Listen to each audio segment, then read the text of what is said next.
Logansport Municipal Utility is a public power system and has been a strong supporter of my organization, the American Public Power Association, for a number of years.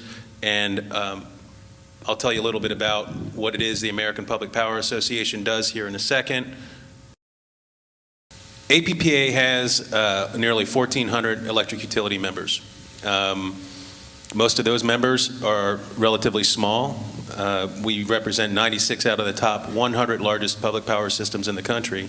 But most of our members are actually quite smaller than Logansport.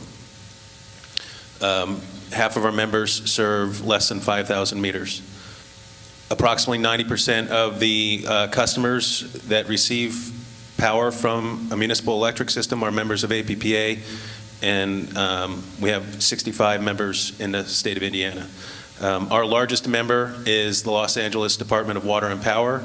They serve about 1.5 million customers. Our smallest member is Orlando, Oklahoma, and they serve approximately 90 customers. So we have a very diverse membership. But I'll start off by explaining what is public power. You live in a public power community.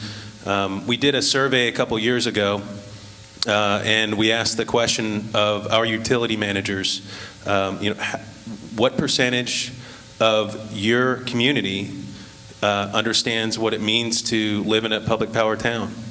And by and large, more than 60% of the responses indicated that most of the customers that are being served by a municipal electric system do not understand what it means to be in a public power community.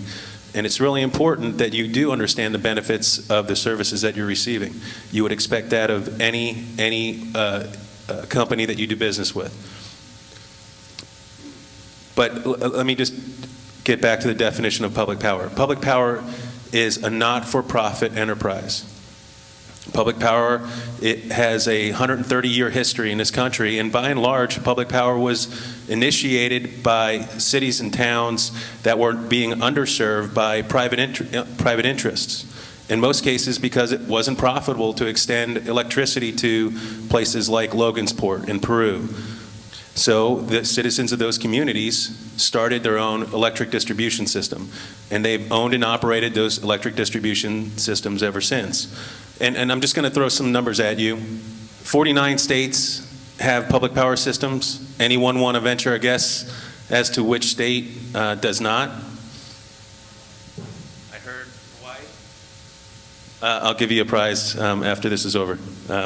There are 2,010 public power systems in the United States. In 1880, the first public power systems were started. Here in Indiana, Crawfordsville, Light and Power was the first municipal electric system in the state of Indiana, and they started their service in 1890. In 2021, more than half of all public power systems will celebrate their centennial. So we have a very rich history. And I mentioned previously more than half of our members serve less than 5,000 meters, but 1,400 municipal electric utilities serve less than 10,000 customers. Logansport Municipal Utilities serves about 10,800 residential customers. And I mentioned LADWP serves 1.4 million. So I just wanted to give you some perspective on the size of most of the municipal electric systems. And I'll use municipal electric system and public power interchangeably throughout my presentation. But of the 2010 public power systems nationally, the mean average customer size is 9,900. And that's skewed a little bit because of utilities like LADWP that serve over 1 million customers. But the median, the midpoint, whereby half of the sample population falls below and half fall above, is actually 1,650. And here in Indiana, there are 72 public power systems. The mean is 2,100. In other words, the average is 2,100 customers served, with a median of 1,328. So Logansport is actually the 4th largest public power system in the state of Indiana. So public power is not the only option. Obviously, there are a lot of Americans that get their power from investor-owned utilities. In fact, a large percentage of Americans get their power from investor-owned utilities. 68% receive power from investor-owned. Public power serves about 15% of Americans, and that equates to about 47 million customers, while the 873 rural electric cooperatives serve 13%, and then there are various power marketers out there that serve 4% of the population. So I want to distinguish between what it means to be a distribution utility and what it means to own generation assets.